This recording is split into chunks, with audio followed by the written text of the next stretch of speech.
Ustaz bilang kalau kita harus memahami takdir, menerima baik itu berdamai dengan masa lalu, menerima takdir yang sekarang ataupun takdir yang akan datang di masa depan.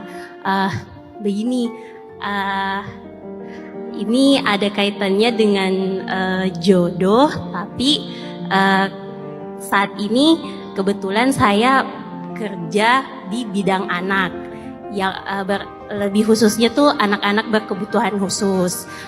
Di sini selama saya dari kuliah sampai kerja bergelut dengan anak-anak tuh muncul dalam hati saya kalau ketakutan menikah, karena seiring pengalaman bertemu dengan anak-anak yang memiliki berbagai macam kekurangan dari beberapa faktor, baik itu dari pola asuh maupun yang lain-lainnya, tuh ada ketakutan dalam diri saya ketika nanti saya menikah, takutnya saya pola asuhnya salah sehingga mengakibatkan anak saya seperti ini. Terus bisa jadi karena saya masih memiliki ego sehingga anak yang jadi korban. Dan banyak yang saya dengar ketika kita punya pemikiran yang negatif itu bisa menjadi salah satu penghalang datangnya jodoh. Jadi saya ingin bertanya, hal apa saja yang harus saya lakukan untuk bisa menghilangkan persepsi-persepsi yang negatif di kemudian hari. Dan anak-anak yang istimewa atau orang-orang yang susah itu adalah amanah dari Allah. Mereka itu kekasih-kekasih Allah. Jadi siapa yang merawat mereka, berarti dia merawat orang-orang yang Allah cintai, sehingga mendapatkan cinta Allah. Itu satu.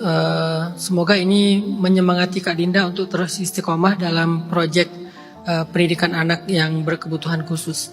Yang kedua, dengan pengalaman itu harusnya dibawanya bukan jadi sebuah ketakutan, malah jadi sebuah semangat dan motivasi untuk menghindari faktor-faktor pemicu munculnya masalah yang ditakuti. Karena kan Kak Dinda udah jauh lebih ngerti ya, misalnya hal itu terjadi karena pola asuh, hal itu terjadi karena faktor biologis. Maka hal-hal apa aja yang bisa kita hindari supaya hal itu nggak terjadi kepada keturunan kita. Harusnya itu jadi sebuah edukasi yang lebih baik. Sama kayak misalnya kita belajar Al-Quran, kita membaca tentang kisah-kisah orang yang berhijrah kemudian diuji oleh Allah, ada yang masuk Islam kemudian diuji kayak Bilal dan seterusnya. Apakah gara-gara kita membaca kisah itu terus kita jadi takut hijrah, jadi takut masuk Islam, takutnya nanti diuji dengan hal itu? Harusnya kita belajar gimana cara menjadi seperti mereka, kalau diuji jadi kuat, kalau diuji jadi sukses, jadi survive, dan pada akhirnya mereka husnul khotimah gitu. Bukan malah menghindari satu kebaikan gara-gara overthinking dengan hal-hal yang kita takutkan. Nah jadi mindsetnya, pola pikirnya itu harus dibalik. Bukan fokus kepada ketakutan, tetapi fokus kepada preventifnya, motivasinya, mempersiapkan dirinya. Justru fokusnya ke sana. Lagi pula kalau kita balikin ke takdir, jodoh itu kan takdir. Jadi Kak Dinda menghindar segimanapun juga, kalau emang udah waktunya pasti ketemu tuh. Yang jadi masalah sekarang, waktu ketemu itu kita udah siap belum? Kita harus menghadapi kenyataan itu, karena takdir kan sebuah kenyataan yang sudah dan akan ya. Nah yang akan terjadi itu akan kita hadapin. Soon or later pasti kita akan hadapin kenyataan itu. Masalahnya kita udah siap belum nih?